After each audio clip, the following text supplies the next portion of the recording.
sebelum kita mulai, saya mau share sedikit kenapa kita melakukan Founders Diary. So why Founders Diary? We understand that building a company can be a lonely journey. While there are definitely joys of entrepreneurship, there are also significant challenges.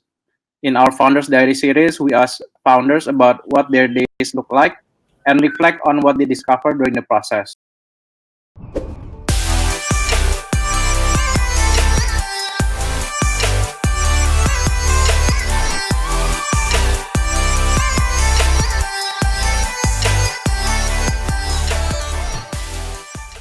Pertama dari guest, Lifestyle ada COVID-19, bagaimana pertumbuhan finansialnya? Yes, I think we need a bit more specific dan maksudnya salesnya gitu. Sales kita masih growing ya, month on month. Jadi ya, seperti yang dijelasin tadi, kita justru malah tumbuh di masa COVID instead of turun, karena kita seize the opportunity di masa COVID itu untuk get more attention to us actually. Mungkin sedikit elaborate aja karena tadi yang versi panjang udah ada di awal tadi aku jelasin, karena kita implementasi sistem internal untuk adjust remote working tapi juga bisa produktif secara sales. Tapi dari sisi marketingnya kita notice ketika COVID-19 di awal masa PSBB, baik itu di baru pemberitaan, baru heboh banget di Maret, pertengahan Maret sampai akhir Maret, semua attention orang itu ke 3 hal. Satu, hard news, as in berita secara mainstream news lah gitu ya, kayak what's going on with COVID, apa langkah pemerintah, peraturan PSBB, dan segala macamnya. Yang kedua itu health, segala sesuatu yang sifatnya tentang kesehatan, kebersihan. Dan yang ketiga itu finance, artinya semuanya lagi heboh. Kalau yang main saham lagi heboh main saham lagi drop banget, IHSG drop for 40%, yang bicara tentang asuransi, semuanya heboh, apakah asuransinya cover COVID, BPJS sedang dibahas apakah memang cover COVID, dan semuanya yang berhubungan dengan personal finance yang mereka lah gitu. Jadi, atau unit link dan segala macam reksadana dan semuanya juga drop berbarengan. Jadi attention itu semua ke 3 hal ini. Kita berusaha untuk memaksimalkan, mumpung attentionnya itu di situ, kita go double down on what people is interested untuk diskusikan atau untuk membicarakan gitu. Jadi kita shift content strategi kita untuk benar-benar double down di saham, investment, dan personal finance. Jadi bagaimana menghadapi resesi, bagaimana bereaksi terhadap saham dan stock market ketika resesi atau market crash seperti kemarin di bulan Maret. Nah, attention ini brings a lot of growth di channel kita yang kayak social media. Contohnya kayak Instagram, kita itu grow 50,000 followers during COVID-19. And kita juga crack the ability untuk convert kita punya social media followers yang notabene sebenarnya berbicara tentang berbagai macam topik personal finance, baik itu anggaran, dana darurat, dan we have a perfect case study buat dana darurat, yaitu COVID-19 gitu. People lost job, cafe nggak bisa buka dan segala macamnya. Jadi apa yang kita ceramahkan itu benar-benar real dan relevan. People can see it. There are people that lost their family members, terus asuransinya bagaimana? Atau kalau saya sakit kena COVID, biayanya mahal, asuransinya bagaimana? Kalau saya kehilangan pekerjaan, nggak ada duitnya, saya harus bagaimana? And then, gue punya duit, what should I do? Where should I invest? IHSG lagi turun, which stock to buy, dan all these things, itu a perfect opportunity. Dan we speak to the right people, we take the right certification, we crunch the best content marketing structure, dan itu malah jadi opportunity buat kita tuh get a lot of attention, therefore a lot of leads juga daftar ke bisnisnya kita. And that is the highlight of the business sih. Jadi itu yang stop us from going down together with the industry in general, justru kita malah going up. Dengan adanya COVID kemarin itu kan pasti banyak perubahan behavior ya dari para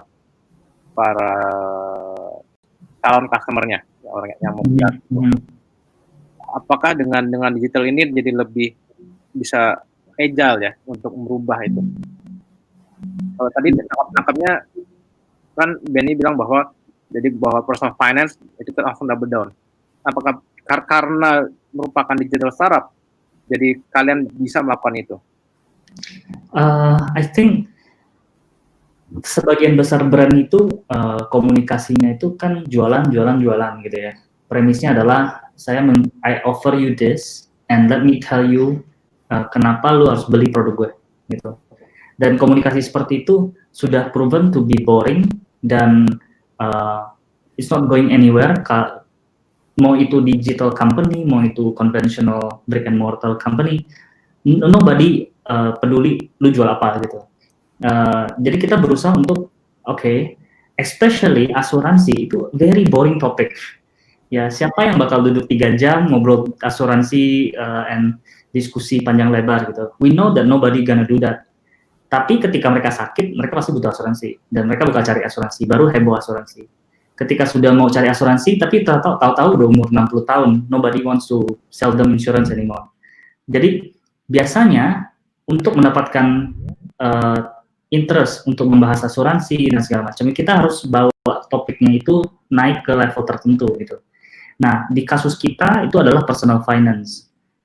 Sehingga asuransi ini bukan lagi menjadi highlight utama, tapi important part dari bigger highlight, yaitu personal finance. How to have a stable personal finance yang sehat untuk semua individu. Dan elemen besar di dalamnya adalah harus punya asuransi untuk menjaga stabilitas keuangan. I had this discussion as well dengan teman di other startup. Dia bergerak di bidang hukum. Dia legal consultancy, selling legal services. Same problem. Jadi nggak ada lah yang mau duduk 3 jam bahas hukum gitu ya. Kayak kalau gue bikin kontrak, gue harus kalimat apa ya? Kan boring topik ya. Siapa sih yang mau bahas hukum gitu 3 jam gitu. Jadi social media presence juga nggak akan kuat di hukum karena siapa juga yang mau ngeliatin feed hukum terus setiap hari.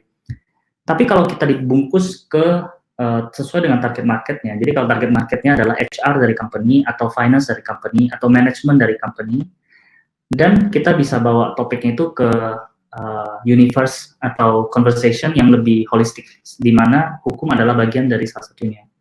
Nah, in her case, adalah membawa itu ke business management in general, jadi ada tips untuk hiring, tips untuk making deals, clients, etc., sales, baru di elemen yang membungkus atau merekatkan semua interest itu elemen hukumnya gitu. Itu yang kita implementasiin juga di LifePal sih. Jadi kita nggak melulu ngomongin asuransi, kita ngomongin personal finance-nya. Oke. Thank you Ben. Next question-nya mungkin dari peserta ya. Untuk LifePal ya sekarang. Guys, saya mau tanya di Indonesia itu rasio polis asuransi individual atau populasi berapa ya? Dan apabila rendah rasionya, apakah InsurTech sudah tepat momennya untuk launch sekarang? Atau karena rendah menjadi driver momentum karena besar potensinya? Alright, good question.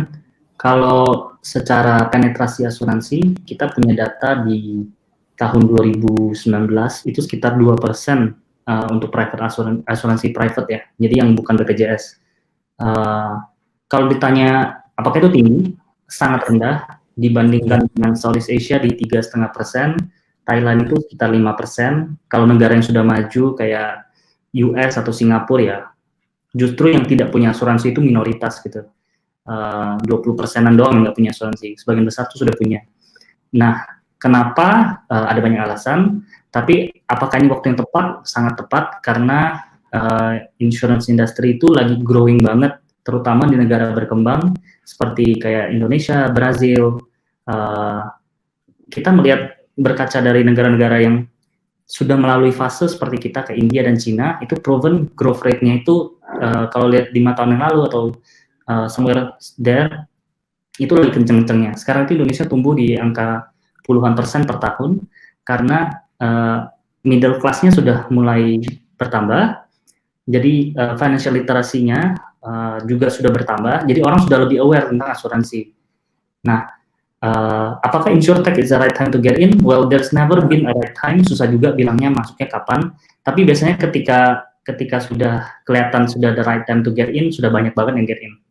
Dan maybe it's too late already. And people like us, we learn so many things in the beginning kan. Jadi ketika nanti sudah kelihatan ready mau masuk, yang lain udah belajar 3 tahun, kita baru mau mulai juga susah.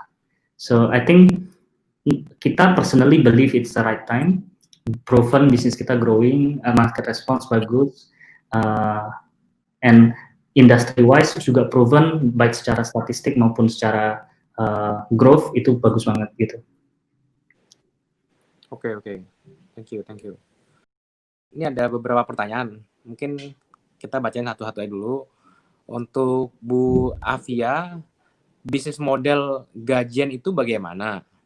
Dan untuk Pak Benny, apakah insurtech akan cannibalize conventional insurance agent?